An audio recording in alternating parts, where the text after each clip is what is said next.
UP में चुनाव से पहले शुरू हो गई महाजंग। योगी चलने वाले हैं ऐसी चाल, अखिलेश का हो जाएगा बुरा हाल।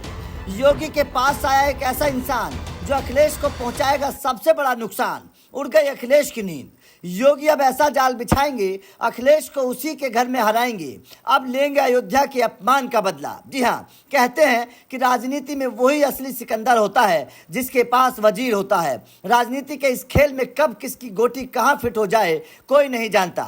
ऐसा ही खेल अब यूपी में होने वाला है। इस खेल में बाजी योगी के पास है। योगी ऐसी गोटी फिट करने की तैयारी कर रहे हैं जिसके बाद न केवल अखिलेश का गढ़ तबाह हो जाएगा, बल्कि योगी का ये दाव अयोध्या की हार के अपमान का बदला भी दिलवाएगा। मतलब साफ है कि यूपी में एक महाजंग की तैयारी शुरू हो गई है। पर्दे के पीछे इसका खेल भी शुरू हो चुका है। अब बस बारी है मैदान में उतरने की। तो चलिए आपको पूरी कहानी समझाते हैं। दरअसल जिस वक्त यूपी में हुए लोकसभा चुनावों में अयोध्या की सीट पर बीजेपी को हार का सामना करना पड़ा था, उस वक्त न केवल बीजेपी के ऊपर सवाल खड़े हुए थे, बल्कि योगी का चेहरा भी सवालों के घेरे में आ गया था। हर किसी के जहन में सवाल था कि आखिर बीजेपी को राम मंदिर बनाने के बाद भी अयोध्या में हार कैसे मिल गई। अयोध्या की जीत के बाद अखिलेश अपने सांसद के साथ संसद में खूब ठाके लगाते नजर आते थे और बीजेपी को चिढ़ाते थे। लेकिन कहते हैं कि इंसान को कभी आसमान की तरफ नहीं थूकना चाहिए, क्योंकि अगर वो ऊपर मुंह करके थूकेगा तो वो उसके चेहरे पर ही आकर गिरेगा। सपा के साथ भी कुछ वैसा ही होने वाला है।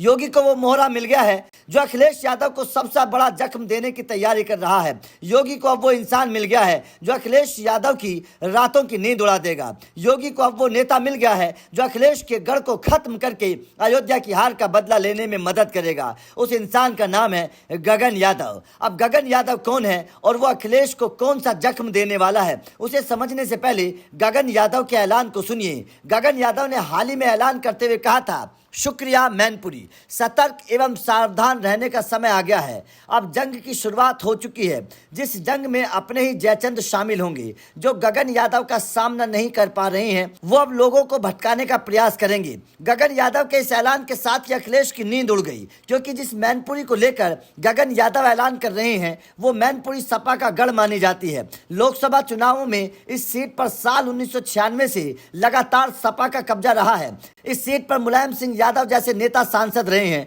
इस वक्त अखिलेश की पत्नी डिंपल इस सीट से सांसद है, लेकिन विधानसभा में इस सीट का मिजाज कुछ अलग रहता है। इस सीट पर चेहरे को देखकर वोट मिलता है। मौजूदा वक्त में इस सीट पर बीजेपी का विधायक है। ऐसे में बीजेपी ये चाहेगी कि अखिलेश के इस गढ़ पर एक बार फिर से कब्जा किया जाए। अब इस सीट का जातीय समीकरण भी समझ लीजिए। जातीय समीकरण की बात करें तो साल 2012 से पहले ये सीट क्षत्रिय बहुल सीट हुआ करती थी, परंतु उसके बाद हुए परिसीमन के बाद सीट का भूगोल बदला तो जातीय समीकरण भी पूरी तरीके से बदल गया। वर्तमान में इस सीट पर यादव मतदाताओं की संख्या सबसे ज्यादा है, जो 70,000 के आसपास पहुंचती है। इसके बाद शाक्य मतदाताओं का नंबर आता है जो 30,000 के लगभग है। क्षत्रिय वोटरों की संख्या 25 से 30,000 के बीच है। दलित मतदाताओं की संख्या 20,000 के आसपास मानी जाती है। विधानसभा में लोधी ब्राह्मण मुस्लिम मतदाताओं की संख्या 15,000 के आसपास मानी जाती है। इस सीट को यूपी की सबसे कठिन सीटों में गिना जाता है। पिछले 17 चुनावों की अगर बात करें तो इस सीट पर हार और जीत का अंतर महज 10,000 के आसपास रहता है। मतलब साफ है कि इस सीट पर लड़ाई बड़ी दिलचस्प होने वाली है। ऐसे में जातीय समीकरण को देखते हुए गगन यादव बीजेपी के लिए सबसे मजबूत नेता हो सकते हैं, जो न केवल बीजेपी को जीत दिला सकते हैं बल्कि अखिलेश के किले में सेंध लगाकर उन्हें चोट भी पहुंचा सकते हैं। क्योंकि अगर जातीय समीकरण को देखें तो 70,000 के आसपास यादव, उसके अलावा 20,000 के आसपास दलित और 15,000 के आसपास ब्राह्मण बीजेपी को फायदा पहुंचा सकते हैं और इस सीट में गगन यादव को जीत दिलाकर बीजेपी की सीट निकाल सकते हैं। तो आपका इस खबर पर क्या कहना है? क्या आपको भी लगता है कि गगन यादव मैनपुरी से जीत हासिल कर सकते हैं? कमेंट करके अपनी राय जरूर दीजिए।